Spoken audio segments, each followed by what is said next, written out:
I'm tired, man. I'm so confused in that conversation. Superheroes or actual memorabilia from... What? What's happening? I don't know what to do. I'm getting so confused. I don't know how to start my collection. I wanted to do it because it looked kind of cool, and I thought, you know, you can make some money out of this, and you can have some fun, but now he's saying I can't make money. He told me I can't make money from doing it. What am I going to do? What can I do? I can work on my girls' team. The girls' team sounds good, man. Oh, but wait, I have a friend. What the heck's that guy's name again?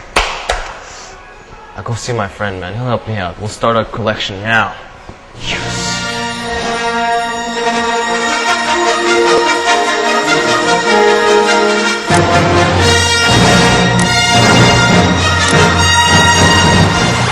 What's going on, boys and girls? If you're wondering why we're surrounded by box toys, it's because we're with our friend Cholo Malillin, and he is a Pinoy toy collector. I like the shirt. That's cool. Fantastic. How did all this start? Well, I got into toy collecting a few years back, around 1996. And, a few years? That's more than 10 years that's ago. That's about 10 years ago. Hence the number of toys. Exactly. And I don't know, it just came out of my love for basically fantasy and science fiction. I'm a big fan. I found myself, just looking at these characters on comic books and, wanting to see them, like, I don't know, in 3D. They call it investment. There you go. It's an investment. It's an investment, precisely. That's right. Because for some of those people who are not really familiar with the hobby, these toys can actually go up in price. Exactly. The longer you keep them and the harder they get to find in the market, the more they cost after a while. Let's get into the technicality. So obviously most of these are in boxes. Some of them aren't in boxes. So what's like is there some sort of technical terminology that goes with all of this? this? That's right. The jargon we use is basically a grading system. Okay. Some toys are graded by their condition. So a toy like this one, is what we call mint in package or mint in box. So that means the box is untouched. That's right. And the actual card that it's on is actually in mint condition, which means it's in very good condition. So there are no like curls or tears or folds on the packaging itself. The bubble or the shell or the clamshell, as they call it, doesn't have any major dents. So this is like a mint on mint card figure. So can you sell some of these that are out of the box? Yeah, definitely. People actually go for more of the... When they're out of the box, we call them loose figures. Loose figures, right? Okay. Loose. So they're out of the card or out of the packaging. And some people actually prefer to buy them out of the box because they're cheaper. You actually get them at a much lower price than you would in their boxes. What's your favorite toy?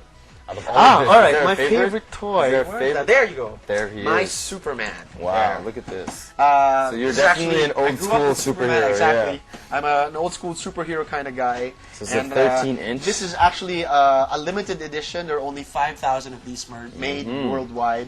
So it actually just shows Superman there in his superhero suit, and he also has his Clark Kent suit. Wow, the whole outfit, guys. If I would take this, all the details, glasses. If I would take this out of the box, I could actually dress him up as Clark Kent. That's great. So there you go. This is my favorite piece because it's quite pricey, but it's my sentimental, affinity for the character. So you mean to say you'll never sell that? I probably wouldn't. When we actually start buying stuff, the first thing we look for are the harder to find stuff. Yeah. And the main principle is basically you go after the chase figures. Chase figures. Right. So that's another terminology Everybody writing in this toy down. collecting. Okay. Chase figures are basically the individual figures in an assortment. So you basically get them in sets. You get entire lines of toys. They come out in waves, as they call them. All right. Variants are basically figures that they're the same figure, they're the same character. This is the Green Goblin and the Green Goblin. This is the Green Goblin Marvel Legends figure. This would be your regular Green Goblin, with the face mask. And this would be your variant or chase action figure. Cool. This is called an unmasked variation. So it's basically the character to describe the way they changed as well. Exactly. Oh, wow. So most of us think that the toy market is very small, but from what you're saying, there's a lot of people out there. We have an online community. Pinoy Toy Collectors is a website. You can get to it by just typing in Goin, that's Goin, dot /PTK. All right. Wow. So I think I've learned enough today. There's so much jargon going in my head. I'm lost. So you're gonna start collecting loose. now? I think I have to. Right. All right, man. Thank you so much. It was a pleasure. Thanks. All right. Thanks. Cool. All right. Bye, guys. Mirrors lie. Liar.